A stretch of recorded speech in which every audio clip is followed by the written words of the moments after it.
ഏഴാം ക്ലാസ്സുകാർക്ക് ഇന്ന് നടന്ന അടിസ്ഥാന പാഠാവലിയുടെ ക്വസ്റ്റ്യൻ പേപ്പർ നമുക്ക് നോക്കാം. പ്രവർത്തനം 1. വായിക്കാം, എഴുതാം. നീർപക്ഷികളുടെ കൂടൊരുക്കൽ കാലം. വെള്ളത്തിൽ നടന്ന് ഇര തേടുന്ന പക്ഷികൾക്ക് പൊതുവായ ചില ശാരീരിക പ്രത്യേകതകളുണ്ട്. ഇതിൽ ഏറ്റവും പ്രധാനം നീണ്ട കാലുകളും നീണ്ട കഴുത്തുകളുമാണ്.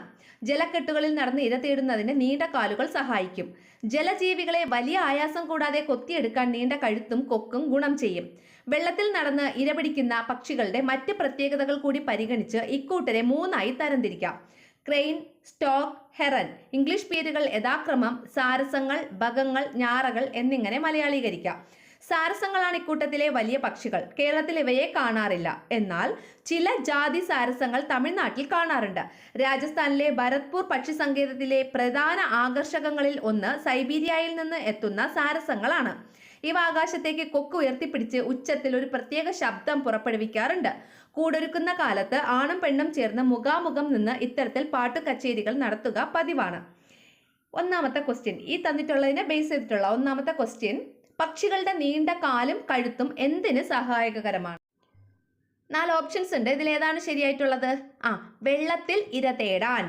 അപ്പം അത് എഴുതിയ ആൾക്കാർക്ക് 1 മാർക്ക് കിട്ടും കേട്ടോ. രണ്ടാമത്തെ ക്വസ്റ്റ്യൻ, ക്രെയിൻ, സ്റ്റോർക്ക്, ഹെറൻ വിഭാഗം പക്ഷികളുടെ പ്രത്യേകത എന്താണ്? വെള്ളത്തിൽ നിന്ന് ഇര പിടിക്കുന്നു. അടുത്ത മൂന്നാമത്തത്, സാരസങ്ങളുടെ പ്രത്യേകത എന്താണ്?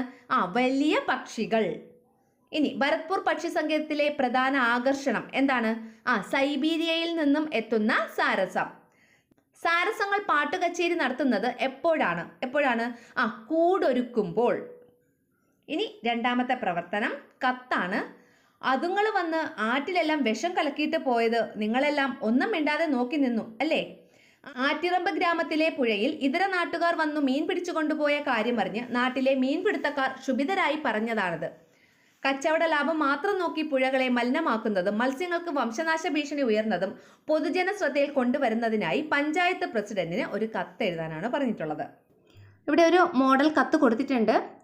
ബഹുമാനപ്പെട്ട പഞ്ചായത്ത് പ്രസിഡന്റ്. കറക്റ്റായിട്ട് വേറെ ഇതൊന്നും വച്ചിട്ടില്ല. പക്ഷേ കത്തിൻ്റെ കണ്ടന്റ് എന്താണെന്ന് മാത്രം കറക്റ്റായിട്ട് നിങ്ങൾ നോക്കുക. ബാക്കിയുള്ള കാര്യങ്ങളൊക്കെ നിങ്ങൾക്ക് വയ്ക്കാൻ അറിയാമായിരിക്കുമല്ലോ. അപ്പോൾ ബഹുമാനപ്പെട്ട പഞ്ചായത്ത് പ്രസിഡന്റ്, താങ്കൾക്കറിയാമല്ലോ, നമ്മുടെ ആറ്റിറമ്പിൽ വ്യാപകമായി പൊന്മാനുകളെ കാണാം. പുഴയിലെ ചെറു മത്സ്യങ്ങളാണ് അവയുടെ ആഹാരം. എന്നാൽ ഈ അടുത്ത കാലത്ത് ഇതര നാട്ടുകാർ വന്ന് പുഴയിൽ വിഷം കലക്കുകയും വ്യാപകമായി മത്സ്യങ്ങളെ പിടിക്കുകയും ചെയ്യുന്നു. ഇത് പൊന്മാന് മാത്രമല്ല, ഇവിടെ ജീവിക്കുന്ന മനുഷ്യർക്കും മറ്റു ജീവജാലങ്ങൾക്കും, എന്തിനേറെ പറയുന്നു, നാടിനും പ്രകൃതിക്കുമെല്ലാം ദോഷകരമാണ്. മാത്രമല്ല, പുഴയിലെ മത്സ്യങ്ങൾ വംശനാശ ഭീഷണിയുടെ വക്കിലാണ്. ഇത്തരം സാമൂഹിക വിരുദ്ധരുടെ ഇടപെടലിനെതിരെ വളരെ പെട്ടെന്ന് തന്നെ നിയമ നടപടികൾ സ്വീകരിക്കണമെന്ന് താഴ്മയായി അപേക്ഷിക്കുന്നു. രണ്ടാമത്തെ പ്രവർത്തനത്തിലെ ബി ക്വസ്റ്റ്യൻ ഇതാണ്. പൊന്മാൻ കഥാകൃത്തിന്റെ കയ്യിൽ നിന്നും 10 രൂപ നോട്ട് കൊത്തിയെടുത്ത് പറക്കാൻ തുടങ്ങി. വ്യക്തമാകുന്ന ആശയം എന്ത്? അടുത്ത പ്രവർത്തനം 2ലെ ബി ക്വസ്റ്റ്യൻ ഇതാണ്. പൊന്മാൻ കഥാകൃത്തിന്റെ കയ്യിൽ നിന്നും 10 രൂപ നോട്ട് കൊത്തിയെടുത്ത് പറക്കാൻ തുടങ്ങി. വ്യക്തമാകുന്ന ആശയം എന്ത്? കുറച്ച് സൂചനകൾ ഇവിടെ തന്നിട്ടുണ്ട്. ജീവജാലങ്ങളുടെ തന്ത്രങ്ങൾ വ്യത്യസ്തമാണ്. മത്സ്യത്തിന് പകരം നോട്ട് തിന്നാം എന്ന് ചിന്തിച്ചു. പ്രതികൂല സാഹചര്യങ്ങളെ അതിജീവിക്കാനുള്ള തന്ത്രങ്ങൾ സ്വയം കണ്ടെത്തേണ്ടതാണ്.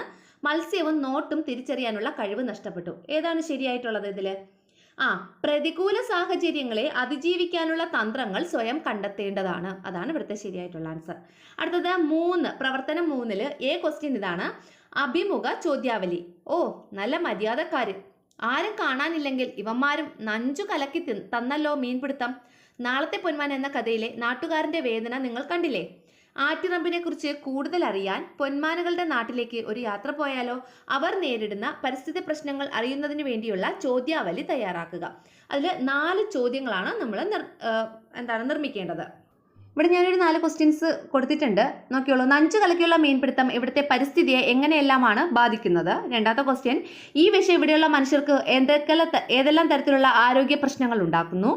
മൂന്നാമത്തത്, ഈ പുഴയുടെ സ്വാഭാവിക ഘടനയെ ഇത് ഏതെല്ലാം രീതിയിൽ ബാധിക്കുന്നുണ്ട്? 4ാമത്തെ ക്വസ്റ്റ്യൻ, പരിസ്ഥിതിക്ക് ദോഷമുണ്ടാക്കുന്ന ഇത്തരം മനുഷ്യർക്ക് കൊടുക്കാനുള്ള ഉപദേശം എന്താണ്? അടുത്തത് ബി, പ്രളയാവസാനം എന്ന കവിത എഴുതിയത് ആരാണ്? കടമനിട്ട് രാമകൃഷ്ണൻ, സച്ചിദാനന്ദൻ, പുനലൂർ ബാലൻ, സുഗതകുമാരി. സച്ചിദാനന്ദനാണ് എഴുതിയത് അല്ലേ? പ്രളയാവസാനം. അടുത്തത് 4ാമത്തെ പ്രവർത്തനം, ഒരു താരതമ്യക്കുറിപ്പ് തയ്യാറാക്കാനുള്ളതാണ്. 1 ആയി നിന്നാൽ ഒന്നുമാവില്ല, ഒന്നായി നിന്നാൽ ഒന്നാമതാവാം, 10 കൈകൾ ചേർന്നാൽ ഒത്ത മലയും ആഞ്ഞുപൊക്കാം. അനയ് കൃഷ്ണ KPയുടെ ഒരു കവിതയാണ് കൊടുത്തിട്ടുള്ളത്. സച്ചിദാനന്ദന്റെ കൈകോർത്തവർ പറഞ്ഞത് എന്ന കവിത വായിച്ചിട്ടില്ലേ? കവിതയുടെ ആശയവുമായി താരതമ്യം ചെയ്ത് ഒരു കുറിപ്പ് തയ്യാറാക്കാനാണ് പറഞ്ഞിട്ടുള്ളത്.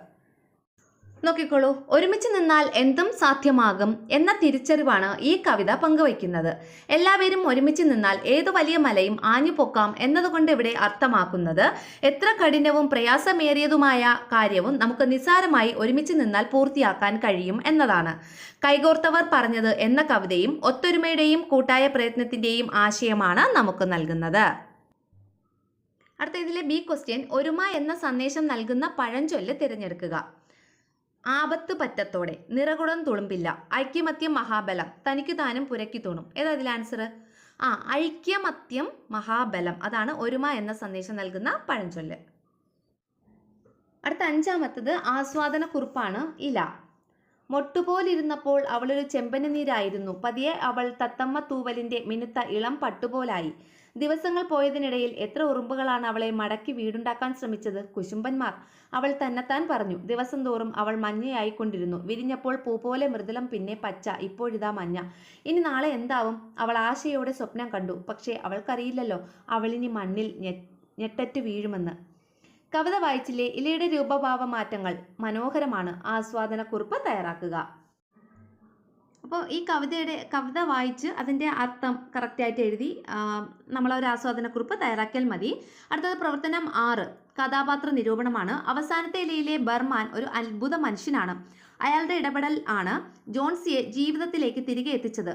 ബർമാനെക്കുറിച്ചുള്ള നിങ്ങളുടെ വായനാനുഭവം ഉൾപ്പെടുത്തി കഥാപാത്ര നിരൂപണം തയ്യാറാക്കുക. വളരെ മനോഹരമായ ഒരു മനസ്സിൻ്റെ ഉടമയാണ് ബർമാൻ.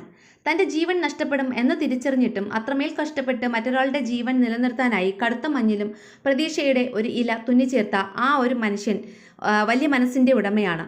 ഒടുവിൽ തൻ്റെ ജീവൻ നഷ്ടപ്പെടുത്തി മറ്റൊരാളുടെ ജീവൻ നിലനിർത്തിയ ബർമാൻ ഒരു മഹത് വ്യക്തി തന്നെയാണ്. അടുത്ത ബി ക്വസ്റ്റ്യൻ, കിണറ്റിൽ വീണ പൂച്ചയെ എങ്ങനെ കരകയറ്റാം എന്ന പാഠഭാഗത്തെ ആശയവുമായി പൊരുത്തപ്പെടാത്ത പ്രസ്താവന ഏത്? വാക്കിലല്ല പ്രവൃത്തിയിലാണ് കാര്യം. സഹജീവികളോടുള്ള കരുതൽ നമ്മുടെ കടമയാണ്.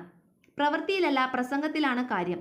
എല്ലാവർക്കും തൻകാര്യം തന്നെയാണ് പ്രധാനം. ഇതിലേതാണ് ആൻസർ? പ്രവൃത്തിയിലല്ല പ്രസംഗത്തിലാണ് കാര്യം. ഇതാണ് നമ്മുടെ ആൻസർ എന്ന് പറയുന്നത്.